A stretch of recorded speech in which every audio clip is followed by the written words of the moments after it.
Hi friends, இது Sandhya healthy cooking channel. எல்லாருமே திருக்கார்த்திகையை ரொம்ப சிறப்பாக கொண்டாடிப்பீங்க அப்படின்னு நினைக்கிறேன். நானும் சூப்பராக கொண்டாடினேன். இப்போ அதோட ஒரு குட்டி விலாக் தான் பார்க்கலாம். நம்ம எப்போவுமே காலையில் எந்திரிச்சதும் அதுவும் இதுன்னு ரொம்ப பிளான் பண்ணி வச்சுருப்போம். அந்த பிளானிங் எப்போவுமே கரெக்டாக இருக்குமான்னு கேட்டால் கண்டிப்பாக இல்லை. ஏன்னா நானும் அப்படி தான் நிறைய பிளான் பண்ணியிருந்தேன் இன்றைக்கி. காலையில் எந்திரிச்சுமே வீடெல்லாம் நல்லா நீட் பண்ணி வச்சுட்டு நம்ம கொஞ்சம் பலகாரம் எல்லாம் செய்யலாம். அதுக்கப்புறம் கொழுக்கட்டை சீக்கிரமே வேக வச்சு எடுத்துடலாம் அப்படின்ட்டு நினச்சி நான் அரிசி எல்லாமே ஊற போட்டு எடுத்து வச்சுருந்தேன். ஆனால் கடைசியில் என்னோடய டெய்லரிங் வேலை எனக்கு ஆரம்பிச்சிட்டு. ஏன்னா ஒரு யூனிஃபார்ம் எனக்கு தைக்க வேண்டியது இருந்தது. அதுவும் என் பொண்ணோடது. கண்டிப்பாக அன்னைக்கு தச்சு வேணும் அப்படின்னு சொல்லிட்டா. அந்த யூனிஃபார்ம் நான் தச்சதுக்கு அப்புறமா தான் மற்ற வேலைகள் பார்க்குற மாதிரி இருந்தது. அதோட சின்ன கிளிக் தான் இதில் நான் சேர்த்துருக்கேன். இப்போ பார்த்தீங்கன்னா, காலையிலே நான் இந்த சுடிதார் தைக்கிறதுக்காக உட்காந்துட்டேன். ஏன்னா, ஒரு செட் நான் ஏற்கனவே தச்சு குடுத்துட்டேன். இந்த ஒரு செட் எனக்கு ஏற்கனவே கொஞ்சம் வேலைகள் அதிகமாக இருந்ததுனால நான் பெண்டிங் வச்சுருந்தேன். ஆனால் கண்டிப்பாக வேணுமா அப்படின்னு சொன்னதுனால, நான் இதை தச்சுட்டு அதுக்கப்புறமா நம்ம வேலைகள் எல்லாம் பார்க்கலாம் அப்படின்னு சொல்லிட்டு, இந்த யூனிஃபார்ம் நான் தச்சு முடிச்சுட்டேன். அதுக்கப்புறமா பார்த்தீங்கன்னா, மறுபடியும் கொஞ்சம் கோயிலுக்கு அங்கங்கன்னு போக வேண்டிய வேலைகள் எல்லாமே இருந்தது. இப்போ நான் வீட்டிலேயே அந்த மிக்சியில் ஊற வச்சுருந்த அரிசியை நல்லா பொடி பண்ணி எடுத்து வச்சுட்டு, அதுக்கப்புறமா கோயிலுக்கு போயிட்டேன். ஏன்னா கோயிலில் 6:30க்கு பூஜை. அதனால என் மகளை வீட்டில் விளக்கெல்லாம் வச்சுருமா அப்படின்னு சொல்லிட்டு நான் கோயிலுக்கு போயிட்டேன். கண்டிப்பாக போகணும் அப்படிங்கிறதுனால. இப்போ போயிட்டு வந்தது பார்த்தீங்கன்னா, டைம் ஒரு 7:30 ஆயிட்டு. அதுக்கப்புறமா தான் இந்த ஓலையெல்லாம் இருந்தது.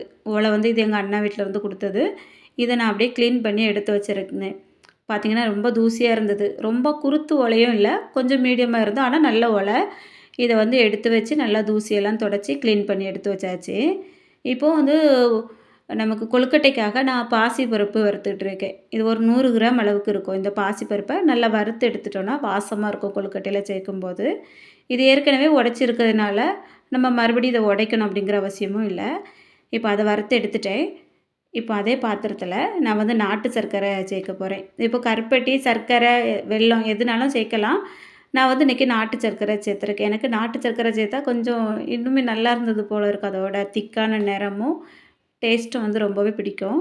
இப்போ நான் ஒரு 700 கிராம் அளவுக்கு அரிசி போட்டு ஊற வச்சு எடுத்திருந்தேன். அதுக்கு நான் ஒரு 400 கிராம் அளவுக்கு சர்க்கரை சேர்த்துருக்கேன். சேர்த்துட்டு இதில் ஒரு 1/2 கிளாஸ் அளவுக்கு தண்ணி ஊற்றிருக்கேன். தண்ணி ஊற்றுனதுமே நம்ம இந்த சர்க்கரை எல்லாம் கரைஞ்சி மெல்ட் ஆகி கொஞ்சம் லூஸ் ஆகிரும். அதனால் கரெக்டாக இருக்கும். இப்போ இந்த மாதிரி இருக்குது பாருங்கள். இதை அப்படியே எடுத்து வச்சிடலாம். இதுக்கப்புறமா நான் பொடி பண்ணி எடுத்து வச்சுருக்க மாவு ஒரு பாத்திரத்தை வச்சுருக்கேன். இது கூடால அந்த வறுத்த பாசிப்பருப்பும் சேர்த்துட்டு, ஒரு மூடி தேங்காய் துருவி வச்சுருந்தேன். அதையும் இது கூடால சேர்த்துட்டேன். இப்போ வாசத்துக்காக ஒரு 5, 6 ஏலக்காவும் ஒரு சின்ன துண்டு சுக்கையும் சேர்த்து நான் பொடி பண்ணி எடுத்து வச்சுருக்கேன். இதை அப்படியே போட்டால் பிள்ளைங்க இது வாயில் கடிப்பட்டதும் சாப்பிட மாட்டாங்க. திப்பி திப்பியாக இருக்கும். அதனால நான் அரிப்பில் வச்சுட்டு அரிச்சு சேர்த்துக்கிட போகிறேன். இப்படி சேர்க்கும்போது அவங்களுக்கு தெரியாது. அதில் உள்ள டேஸ்ட் எல்லாமே அவங்களுக்கு போயிடும். ஆனால் அந்த திப்பி திப்பியாக இருக்கிறது சேராது பார்த்தீங்களா? அதனால் நான் அந்த மாதிரி அரிச்சு எடுத்துட்டேன். இப்போ கரைச்சி வச்சுருக்க சர்க்கரை பாகையும் இது கூட சேர்த்துட போகிறேன். இப்போ சர்க்கரை பாகு கொஞ்சம் மிச்சம் வச்சுட்டு தான் நான் சேர்க்கேன். ஏன்னா மாவு நம்ம மொத்தமாக விடும்போது தண்ணி அதிகப்பட்டதுன்னா ஒன்றுமே பண்ண முடியாது. அதனால் நம்ம கொஞ்சம் கொஞ்சமாக பார்த்து சேர்த்துடலாம்.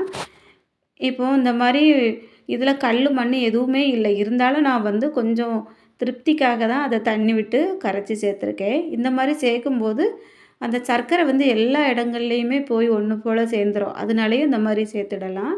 இப்போ இதை நல்லா மிக்ஸ் பண்ணிடலாம். லைட்டாக பாகு சூடாக இருந்தது. அதனால் நான் கரண்டியாலே மிக்ஸ் பண்ணிகிட்டு இருக்கேன். இதுக்கப்புறமா நமக்கு நல்ல ஒரு சப்பாத்தி மாவு பதத்துக்கு இந்த மாவை நல்லா உருட்டி எடுக்கணும். அப்போ தான் கொழுக்கட்டை இலையில வச்சு இந்த ஓலையில் வச்சு எடுக்கும்போது பிரிஞ்சு வராமல் இருக்கும். அதனால் நான் கையாலே நல்லா பிசைஞ்சு எடுத்துக்கிட போகிறேன்.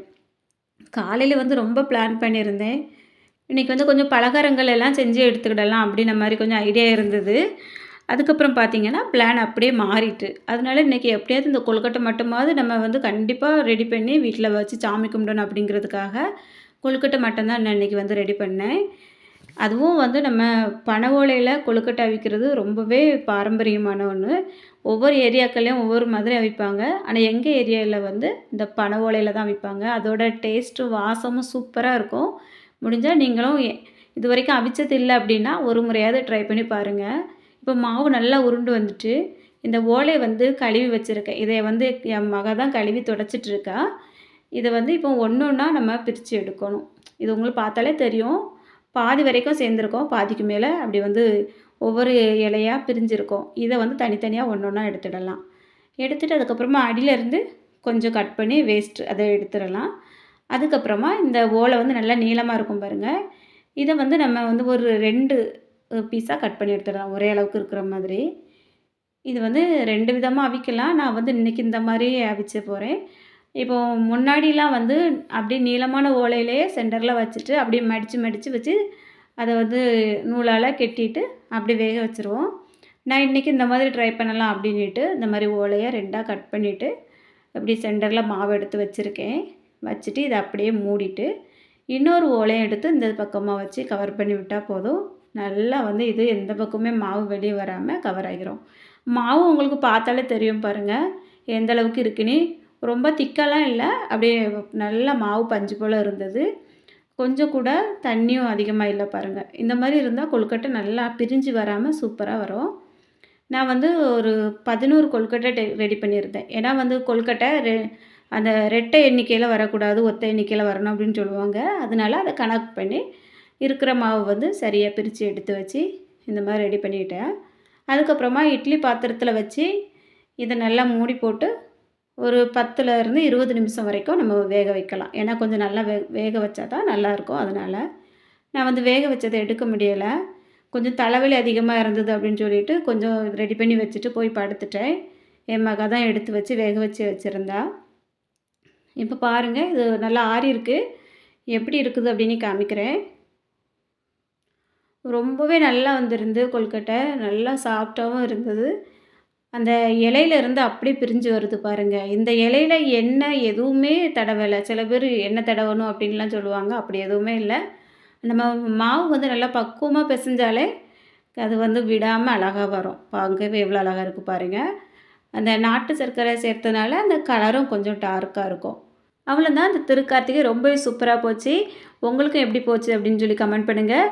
இதுவரைக்கும் இந்த வீடியோ பார்த்த எல்லாருக்கும் ரொம்ப ரொம்ப நன்றி. வணக்கம்.